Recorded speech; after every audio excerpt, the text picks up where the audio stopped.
So, yes, we are back with chapter 2. Johnson at number 10, or Johnson at 10, by, of course, Anthony Sheldon and Graham Newell. Absolutely fantastic book so far. And I want to reiterate what I've said already about this before we jump in again into chapter 2. Much of what you read in Johnson at 10, we already knew about.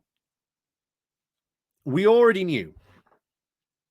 Like I say, in the first chapter, we sort of saw the personality of Johnson, how it was created, his rise, and how we got there. Now we come on to Brexit. In came Theresa May, and Johnson had been felt very dejected, and all of a sudden, along comes Theresa May and gives him Foreign Secretary, the position of Foreign Secretary. That's a big position. And Johnson immediately thought he was going to be the one to negotiate Brexit. But of course, that didn't happen. That was taken away from him and, of course, given to David Davis as he became the first minister for exiting the European Union. This did not make Johnson very happy, as May brought in not only advisors, but other people into the cabinet who Johnson saw as an immediate threat to Brexit and potentially his own, well, rise to being prime minister.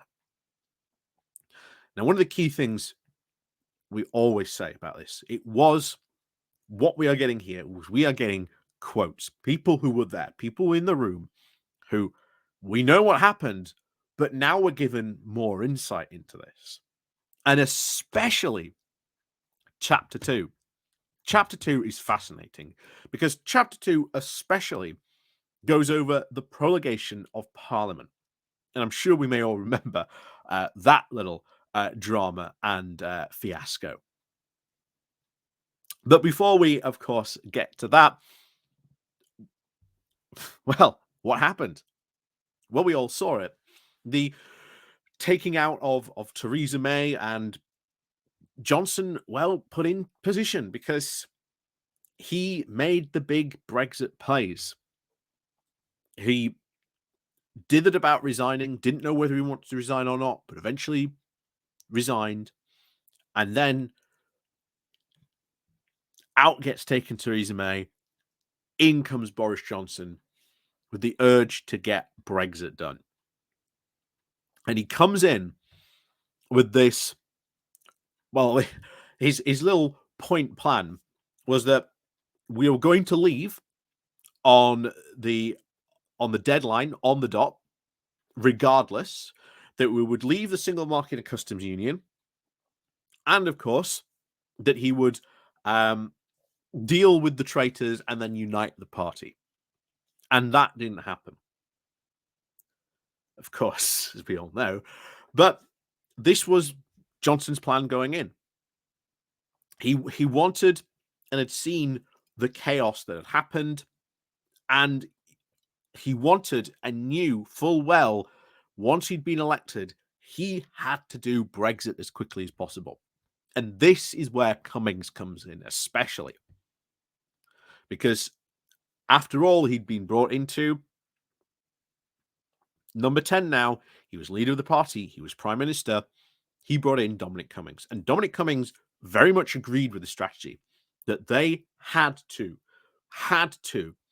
rush to get Brexit done as quickly as possible before anyone could stop and think about what they were about to do. So immediately they come in and it is announced we are going to leave regardless. Whatever happens in these negotiations, we are going to leave. And there was Cobra meetings. Michael Gove was in charge of some of these Cobra meetings, and says in the book it was absolute bedlam.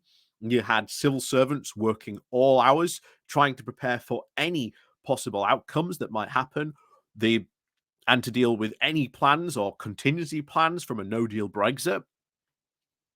And then, of course, in came the Benn Act. And the Benn Act, if you may remember, was very simple. That no matter what, the UK will not leave on a no-deal Brexit. That the government must negotiate a deal. There can be no-deal Brexit.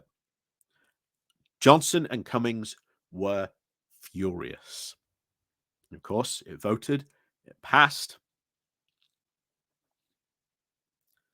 They were absolutely furious. And this, by the way, is what caused Johnson to start getting rid of the talent, something which still haunts the Tory party to this day.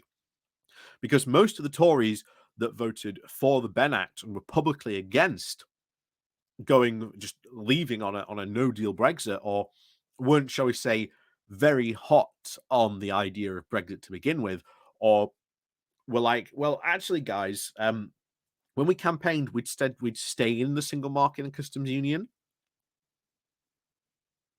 So immediately, Cummings and Johnson saw they had to get rid of who they saw as potential rebels.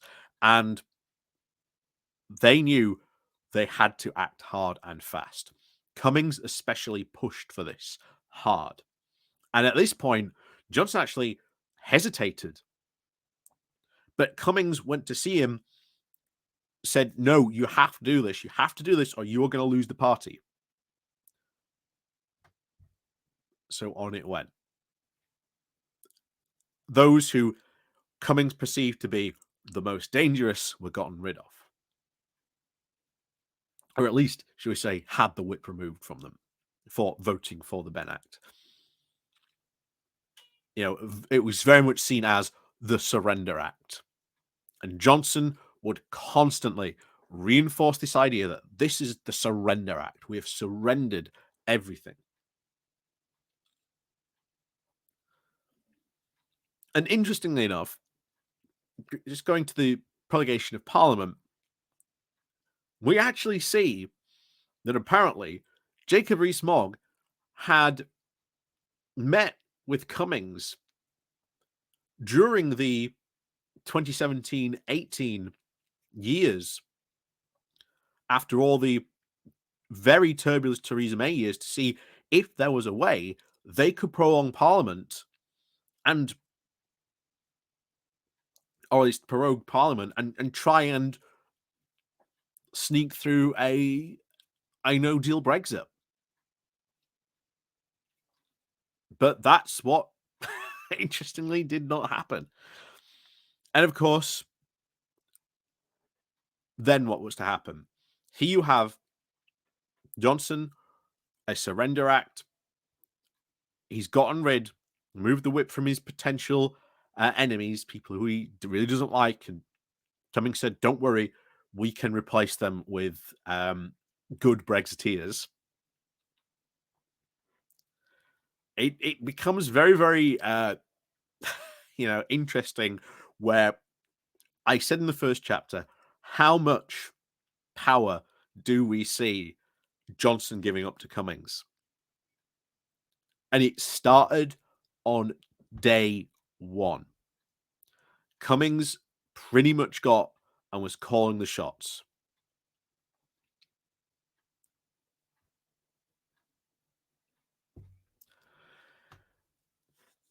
And well, as we know, the rest of it was history.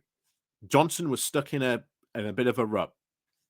The Benn Act said you cannot leave on a no-deal Brexit. So what does Johnson do? He turns to Frost.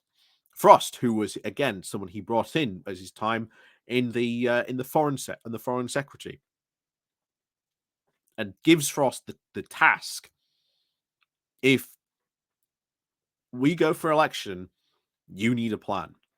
And Frost said, don't worry, I've got one. And of course, this was the oven-ready Brexit deal that we all know and are still having problems to deal with economically to this day.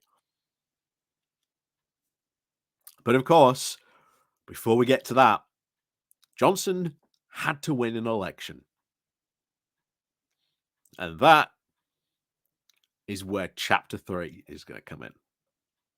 So if you want to hear more about the book club, again, Boris Johnson at number 10, like I say, I do absolutely advise going out. It is really, really good.